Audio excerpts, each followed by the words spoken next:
What is up, guys? I am back from a little bit of a break since we have been in Japan. We still need to edit those videos, but basically I learned while I was in Japan, it's very difficult for me to travel as well as see old friends, or I guess friends I made this year, but friends I made while I was in Japan, and also edit at the same time. It's very difficult. So for the past 3 weeks when I was in Japan, I just didn't do any of that, and I'm making this video first. Probably a couple videos here in California again first before I actually go back to edit those vlogs. They're not very well structured or well planned vlogs, but I make a lot of videos for fun. This is the whole point of my second channel. But I just wanted to create a quick video about being back. I feel like I've learned a couple lessons from the trip. I talked about them in some of my vlogs, so I won't talk about the same stuff too much to just not be too repetitive. But basically, I learned that number one, I have a really hard time filming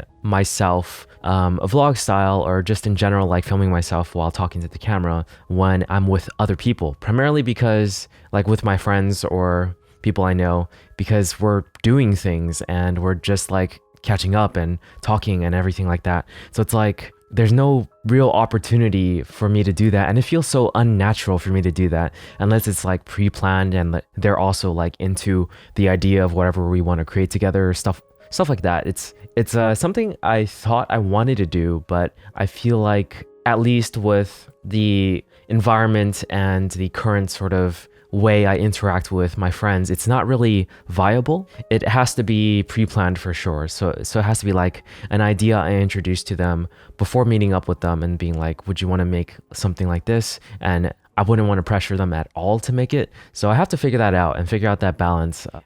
I think most of my friends are just not content creators. So I, in general, don't really feel a natural inclination to ask them to make videos with me.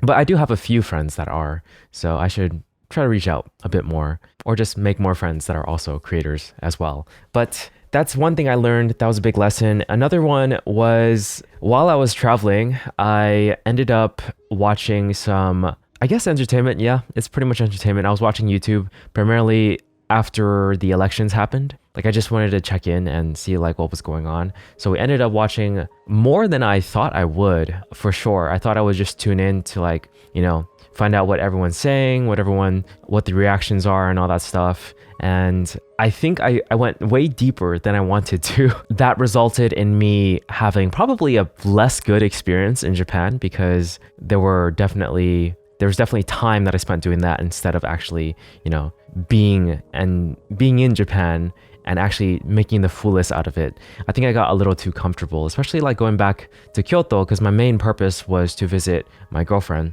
in Kyoto, and it felt very nice to be back, for sure. I loved it, I enjoyed it, but it also felt very familiar. But I think the next time we visit Japan, I'll be staying at a different place for a bit longer term, maybe Tokyo or something like that for a few months. But for the time being, what I wanted to say was after the trip, that's something I realized is I felt I got a little too comfortable. I got a little too let's just stay in this place and not really go out or explore, even though there are plenty more places I can explore in Kyoto, although I have explored a bunch in Kyoto at this point. My girlfriend, who's from Kyoto, said she was sad that by the time I met her, she couldn't show me any of the nice places in Kyoto because I went to most of them already. But that's not completely true. She was definitely exaggerating. There's definitely some more places I can see, for sure. It's a pretty. I'm mainly talking about Kyoto City though, not Kyoto Prefecture, because Prefecture is huge. So there's definitely a lot more I haven't seen in the prefecture. But we went to Tottori together, which was a really beautiful place. I think that place deserves its own video for sure. But I won't talk too much about the trip in general. I just wanted to talk about my mindset, or just where my head has been. So after getting back from Japan, I had a few days where I just did not or could not really do much. I just felt hold on, just trying to make sure I'm in focus. Okay, I just felt I was unable to focus or do any sort of productive work. I just felt how I felt when I came back the first time, which was I was in Japan for about 130 days, came back, and I was just so done. Like I had no energy to do it much.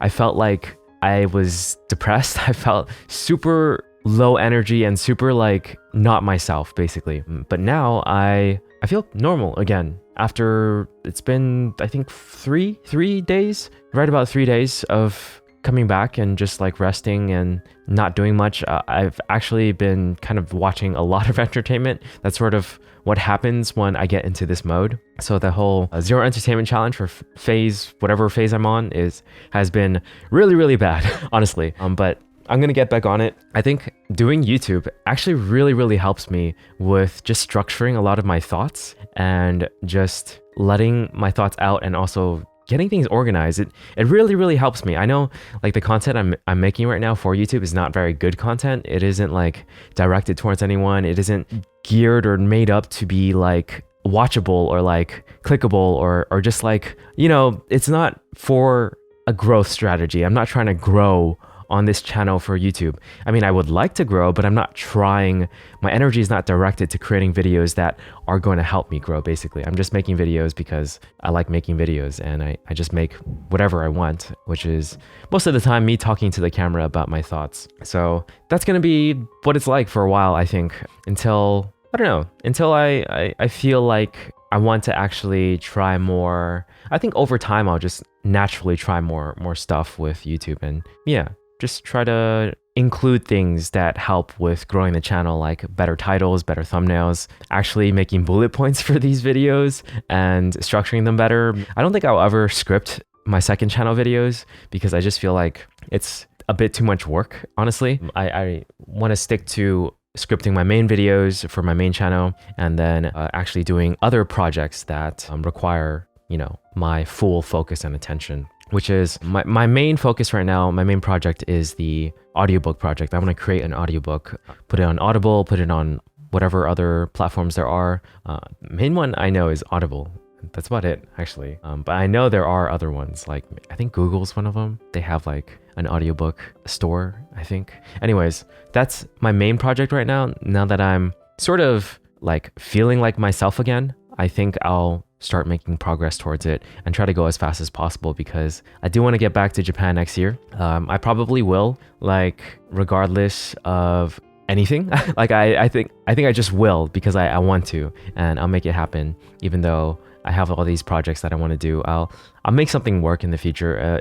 I told myself it was like a challenge to go to Japan and also be fully myself and fully productive. I failed that challenge completely. But I think next time I go, like I know how I failed. I understand like the pitfalls and my mistakes. Number one was introducing entertainment back into my life. That was like terrible. That slowed me back. That was probably the number one reason why I could not get a hold of myself afterwards, especially since, you know, the elections were kind of crazy. Just in general, like election years generally are crazier. There's a lot more stuff to hear about and to talk about, and yeah. But I think starting tomorrow is when I'll get back on like fully everything. Today, I'm actually going to see a lot of friends that I haven't seen in a while since I've been in Japan. So that's going to be fun, a board game night. And yeah, that's pretty much it. Like I learned a lot in terms of what not to do the next time I go back to Japan, as well as I learned a lot about myself, like how I naturally feel when I'm there, coming back here, just like the transitions, how to get back on quicker.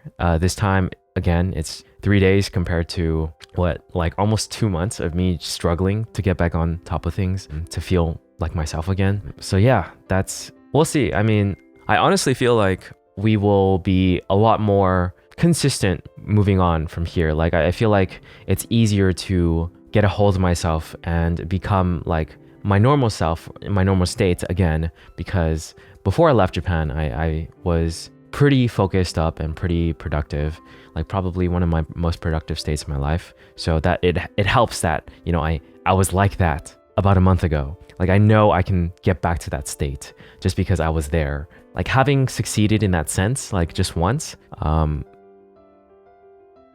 or at least recently, like once and recently, it helps with the momentum and getting back on. And 3 weeks isn't like too long. So so that's pretty much it. That's all I wanted to say. Like I'm back from the break and just gonna create more stuff. Should be fun.